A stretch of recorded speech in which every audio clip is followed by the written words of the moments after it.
C'est une première. 15 concurrents ont traversé aujourd'hui le canal de Sainte-Lucie en kitesurf. Une épreuve sportive plutôt complexe puisqu'il aura fallu naviguer plus d'1 heure sur le même pied. Le reportage d'Aurélie Treuil et Marc Balsard. Sur la plage, ce sont 15 copains qui s'apprêtent à traverser le canal de Sainte-Lucie en kitesurf. Et l'ambiance est plutôt détendue à quelques minutes du départ.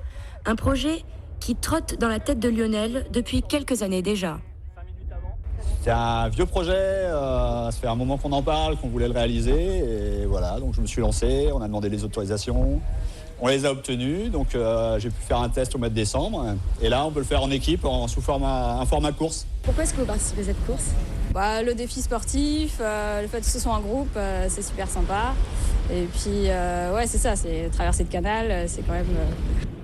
Une compétition où l'on vient concourir entre amis, donc, mais aussi pour essayer sa nouvelle planche. C'est un défi de plus à relever pour revoir les potes, parce que j'ai bossé ici il y a une dizaine d'années. Et puis pour tester mon nouveau jouet, l'hydrofoil. C'est une planche qui vole au-dessus de l'eau en fait. Donc il prend les appuis sous l'eau, à 30-50 cm sous l'eau, qui nous permet d'avoir aucune résistance au niveau du plan d'eau. Donc ça permet de gagner un peu plus en cap, un peu en vitesse aussi, donc on va le voir aujourd'hui. Et puis voilà, c'est aussi une sensation de malade, quoi, parce qu'on est en train de voler sur ce truc. Un tournoi bon enfant donc, même si cette traversée comporte certaines difficultés. Il va falloir gérer les différences de force de vent, parce que le vent peut varier en fait.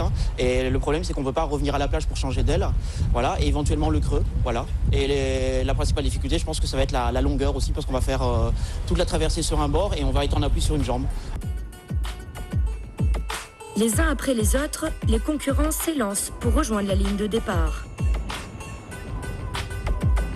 Et après quelques tours pour s'échauffer, les kitesurfers partent à toute vitesse.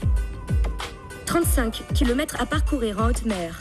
Le peloton de tête navigue en moyenne à 20 nœuds, soit P de 37 km à l'heure. Et certains s'envolent, comme Anthony qui traversera le canal en 1 heure. Un exploit.